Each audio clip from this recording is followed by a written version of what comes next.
Hey, my friends, this is Mr. Ainsworth, and we're going to get into a mind map here on inverse functions. And this stems from lesson 7.2 in Unit 7 here in AP Pre-Calc. And so let's get right into it, okay? Let's put the words inverse functions right in the middle of the map, all right? Because that's what we're going to be talking about. So inverse functions. Now, to find the inverse of a value, okay, you have to understand the restriction on the inverse. Okay, so what we're going to do is we're going to analyze all three functions, and we're going to take a look at the restriction and give some examples. All right, so uh, let's go for it. Let's come up here and let's talk about the inverse sign first.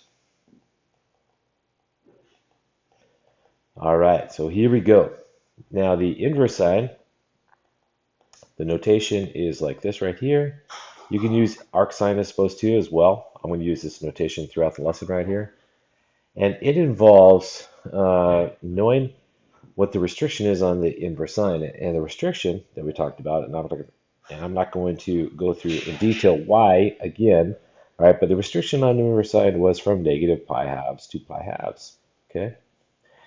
So when you take the inverse sign of a ratio, okay, a number between -1 and 1, you get some angle, okay, and that angle has to be between negative pi halves and pi halves, which means, all right, you have to be between negative pi halves and pi halves, which means you're going to be either be in quadrant 4 if the number's negative, the ratio is negative, or quadrant 1. Okay, so if you're between 0 and pi halves, you're quadrant 1. If you're a negative angle between negative pi halves and 0, that's quadrant 4, guys. And again, I'm not going to go into all the technicalities of that. You just have to know that. And if you don't, that means you need to study better. Okay, so go back to the basics in 7.2 and understand that. Okay, let's get right into it. This little exercise right here involves knowing the unit circle or knowing your special right triangle. So I'm going to draw them first.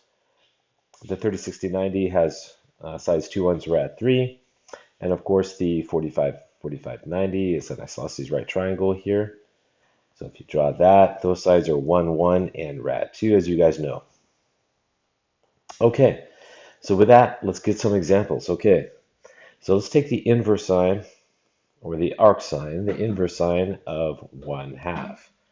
Okay, so looking at the 30, 60, 90 here, you know that the sine of 30 degrees or pi 6 is 1/2. So the inverse sign, since 1/2 right back to the angle, which means it has to be 30 degrees or pi 6. And the reason why it's 30 degrees or pi 6 is because this is a positive number, and because of that, it has to be quadrant 1, not 4. It only returns one value, so keep that in mind. We're not solving an equation here and getting multiple values. All right, we are just getting a single value in return from the inverse function. Okay, now let's try the inverse sign of negative rad 3 over 2. Now, this right here is a negative number, so we have to get an angle in quadrant 4. And because of that, we have to know the sign of what angle gives us root 3 over 2. And it's 60 degrees or pi thirds. All right, but pi thirds cannot be the answer because it's got to be in quadrant 4. All right, so it's got to be, sorry about that. It's got to be negative pi thirds. It's got to be between negative pi halves and pi halves. So just keep that in mind. The common mistake there people make is writing down 5 pi thirds. Okay, so I'm going to make a little note, not 5 pi thirds. That's a common mistake. And it's got to be in between negative pi halves and pi halves. And remember, this is only one answer. We're not solving an equation here. We're just evaluating an inverse. So it should return only one angle and one angle only. Okay, one more here. Let's say we take the inverse sine of rad 2 over 2. Let's switch triangles here. We know on the 45, 45, 90 that the sine of 45 degrees or pi fourths is root 2 over 2. So this should give us pi fourths, 45 degrees or 45 degrees. Let's stay in radians though. And then if I change it up, and this is the last one, if we take the inverse sine or the arc sine of negative rad 2 over 2, well, that's going to be negative pi fourths because it's got to be in quadrant 4 as opposed to quadrant 1 because it's negative and that puts it in quadrant 4. And again, not 7 pi fourths. Okay, a common mistake people make is they think this is an equation, which it's not. It's just an inverse function, that's it. And it just returns a value between negative pi halves and pi halves. So don't respond with 7 pi fourths because that's not in there, okay? Respond with negative pi fourths. Okay, so now let's take a look at another function here. How about the inverse sine? So let's do this one here. Excuse me, inverse cosine. Okay, so on this one here, if we take a look at the inverse cosine here, it looks like this. And the restriction on inverse cosine is different. So let's start with a restriction. And that is from 0 to pi. The restriction is different. And the quadrants are different. So if you're between 0 and pi, I'm going to plot pi halves just so you can see the quadrants here. You're dealing with quadrant 1 if it's positive, and if it's negative, you're in quadrant 2. And that's because pi halves to pi is quadrant 2. All right, so negative here, quadrant 1. And then, excuse me, positive quadrant 1 and then negative quadrant 2. Okay, so let's get into some examples. Let's take the inverse cosine of rad 2 over 2. Let's start easy right here. This is positive, so it's got to be quadrant 1. And we know that cosine of 45 degrees or pi fourths is root 2 over 2. So this returns an angle of pi fourths. Now, if that was negative, you take the negative inverse cosine of negative rad 2 over 2. Okay, well, that will put you in quadrant 2. And what you have to do is go pi minus pi fourths, which is 3 pi fourths, and that would put you in quadrant 2. Okay, so if it's negative, it's quadrant 2. And again, you got to take pi in your mind, subtract your reference angle, and you get 3 pi fourths. Okay, that's what you do in your head. Now, if you have another angle or another ratio that's on the 30, 60, 90, like negative rad 3 over 2, for example, okay, we know this is negative, so it's going to be quadrant 2. And looking at the 30, 60, 90 here, we know that the cosine of 30 degrees or the cosine of pi 6 is rad 3 over 2. But it can't be pi 6. All right, pi minus pi 6 is 5 pi 6. Okay, so it's got to be a quadrant 2 angle. If it was positive, okay, so let's do the positive example here, then we would get pi 6. But if it's negative, it's got to be in quadrant 2, and you just subtract that from pi to get 5 pi 6. Okay, a couple more examples here. If you have the inverse cosine of, let's say, a 1/2, okay, we know the cosine of 60 degrees is 1/2, so that's going to be 6 degrees or pi thirds. If it's negative, it's going to be pi minus that. So last example here, if you take the inverse cosine of negative 1/2 here, that's going to be pi minus pi thirds because it's got to be quadrant 2, and that's got to be 2 pi thirds. So again, the inverse only sends one angle back, all right, from the ratio. So keep that in mind.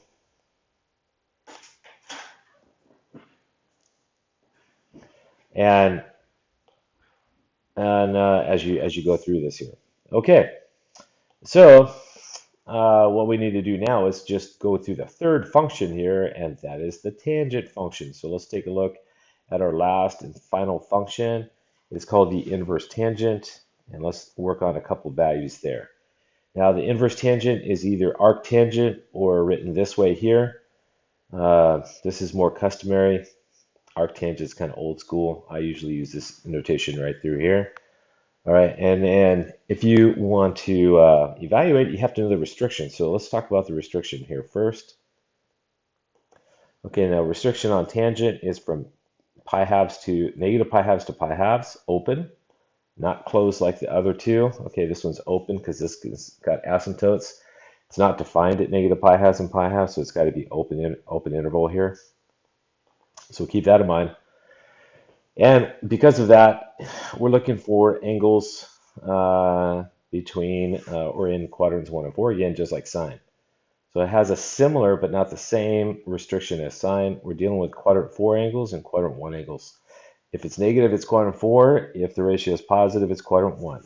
All right, let's get started. So here we go. Let's take the inverse tangent of 1, okay? And if you guys look at the 45, 45, 90 triangle up here near the center of the screen right through here, you'll notice that the tangent of 45 degrees is opposite divided by adjacent, and that's equal to 1.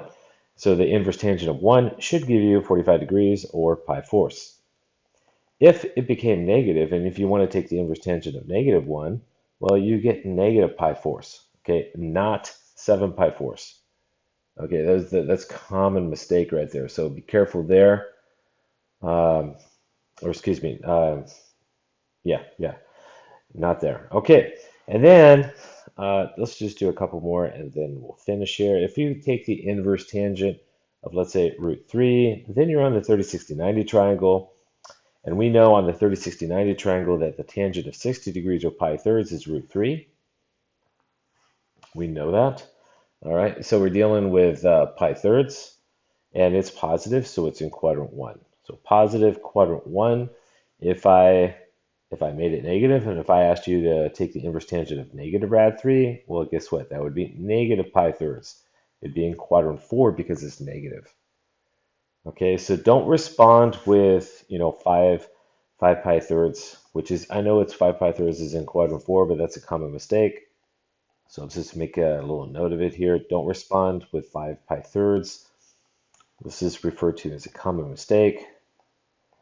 And the reason why it's a mistake is because 5 pi thirds is not between negative pi halves and pi halves. Okay, it's not in there. Just, just think about it for a moment. Okay, you got to pick a coterminal angle in quadrant 4, which is negative pi thirds. Okay, and there is a review of section 7.2. This is section 7.2, all the concepts, and this is what we learned in there. And again, on the test here, this is probably going to be a multiple choice question just to evaluate the inverse. But here's the deal, you can't afford to miss a question like this because on an AP test, multiple choice questions are 60% of the grade approximately, and the free response is 40%. And so it is possible that a multiple choice question, let's say if there's, let's say, 12 of them, then that's a 5% question. And if you miss one question, it's like subtracting 5% off your total grade. And so you can't afford to miss it. So my point here is that you guys got to practice and really know your stuff well so that no matter what I ask you out of this entire mind map here, you're going to be able to nail it.